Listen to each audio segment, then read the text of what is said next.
We are now beginning the new Islamic calendar. We are now in the month of Muharram. And this is a month that is a sacred month.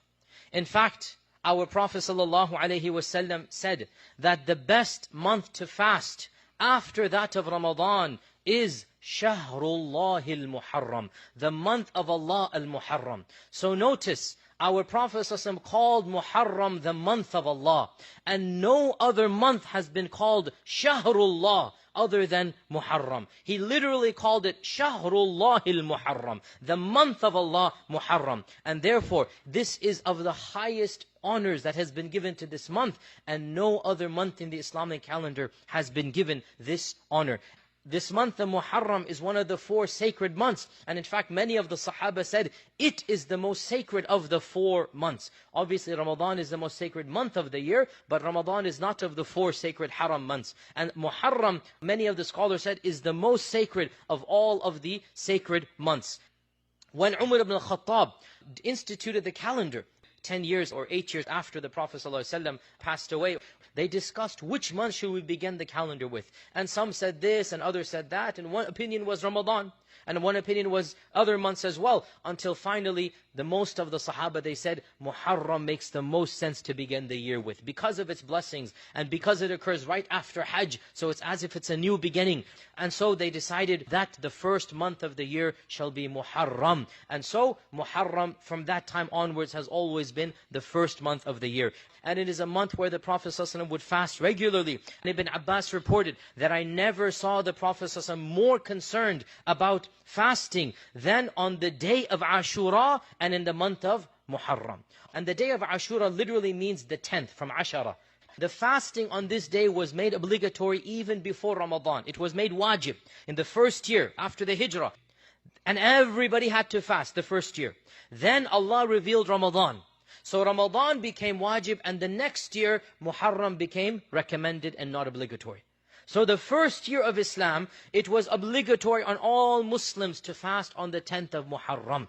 And then in the second year, it went down from being obligatory to being recommended and strongly encouraged. And our Prophet ﷺ said that it serves as a forgiveness for the sins of the previous year.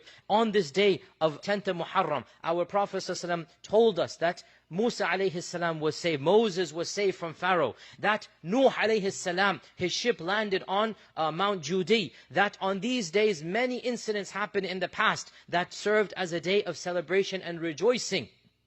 When our Prophet found out that the Yahud are fasting on the 10th of Muharram as well, even though the blessings of the 10th were predating the knowledge of our Prophet about the Yahud, when he found out that they were fasting because on this day they said Moses was saved and Pharaoh drowned, so we take it as a day of celebration. Our Prophet ﷺ said, we have more right to Moses than you do. In other words, we are the true followers of Moses, and from that year onwards, he also encouraged everybody to fast on the 10th, and he also said, if I live one more year, I shall fast on the 9th and the 10th. The scholars say, to make our ritual different from the ritual of other religions and nations, and therefore, ideally, it is good to fast the 9th and the 10th, even though our Prophet never did it, because he said the hadith, but he passed away the very year that he said it. So he never actually lived to the next year. But he said, if Allah allows me to live another year, I shall fast the 9th and the 10th of Muharram. So those who are able to fast the 9th and the 10th, alhamdulillah, or the 10th and the 11th, alhamdulillah, but if they cannot fast 2 days,